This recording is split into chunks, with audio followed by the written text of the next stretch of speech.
Dear friends, I am going to read a few poems of mine translated into English. And actually, I will read one poem that I directly wrote in English. It was composed in English originally. But the first poem I'm reading is With a Little Cash, translated by Nazrul Islam Naj. With a little cash. If I have a little cash, I will open an art shop. My modernist call will rage echo and journey to corners of places not reached before. Let a few days pass by. If I have a little cash, I will wash your soft feet with spring water. If I have some money, I will buy the giant sky. Wandering all day on its floor, birds will wake me up, and they will again put me easily asleep. The world will find my hands in its own if the crooked line of restlessness is wiped away. With some money, I will spend my time listening to the bees. Faraway conversations, no longer talking from where to where, no more wasting of snow. Bangladesh, take note of it. I will rest my head upon your breast and sleep all night in tranquility when I have just a little cash. Just to give you a little background of this, when I came to New York City in 1990, at that time, calling to Bangladesh was terribly expensive. First call was $4. And I remember when I talked to my family, probably about 10 minutes or so, or 15 minutes, like that, I paid $75 telephone bill. So that's why I say faraway conversation, no longer talking from where to where. Obviously, Bangladesh is always in my heart because I was born in this country. And my father was killed, sacrificed his life for the liberation of the country. The next poem I'm going to read, since I mentioned my father, this was written in English, Departure.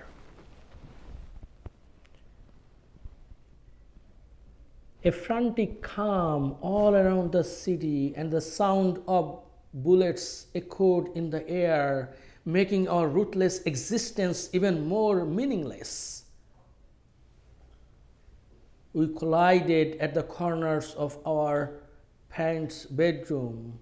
They covered us like scared chickens, wanting to save their little ones from the sharp claws of a cruel hawk.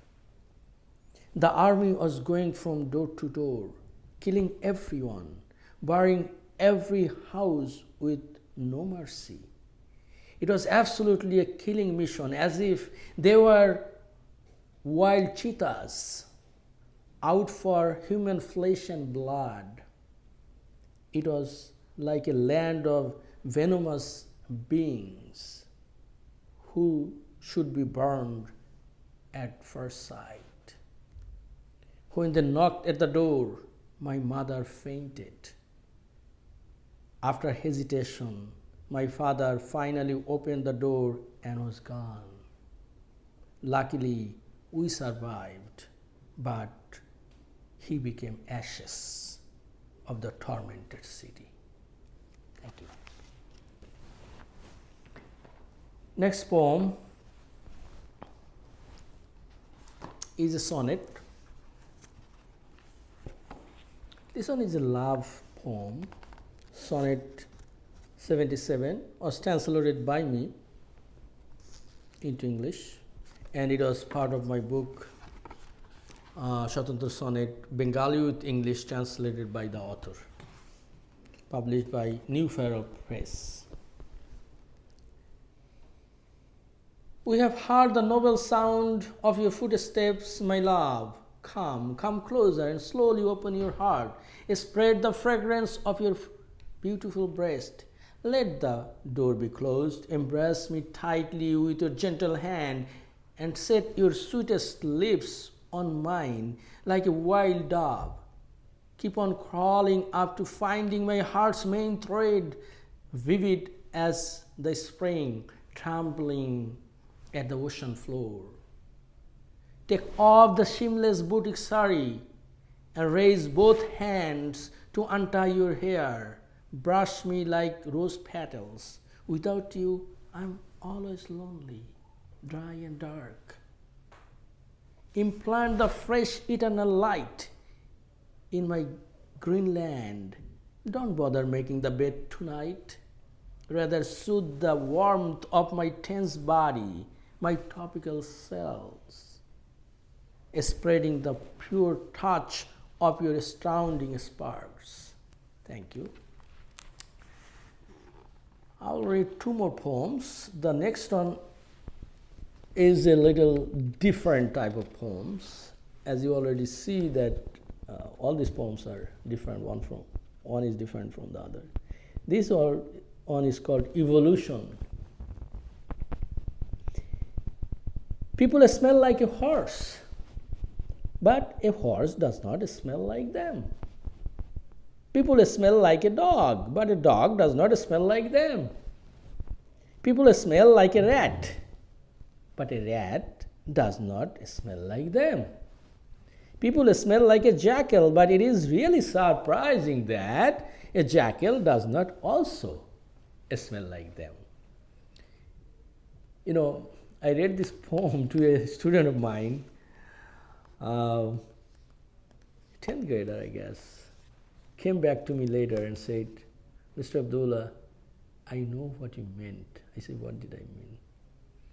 He said, well, people can change their color, change their tone, change themselves very quickly than animals. I said, wow, you're right. Last poem, it's again a different poem. When God is Dead. This is originally, I don't know, probably written in Bengali or English. Probably originally written in English. I went to Massachusetts Poetry Festival last year to speak about translation. And I read this poem and asked the audience, tell me, is it a translation or written in English originally? Half of the audience said, it's a translation. Half of the audience said, it was written originally in English. I said, that's what translation should be, that you can distinguish. When God is dead. When God is dead, I will swim in the river. I will play football and get a lot of fans to cheer for it. When God is dead, I will climb the big tree up in Forest Park near my house and kill all the squirrels to save my garden full of vegetables. When God is dead, I will eat a tuna fish sandwich and 5 cockroaches as a side order, and ask you guys to rethink about Moses, Jesus, Muhammad, and Krishna, for whom you have been killing each other for centuries. When God is dead, I will stop writing poems. And believe me, my lady, I will be in a bed with you for 3 consecutive days and nights, and will never be separated. Thank you for listening. Thank you so much.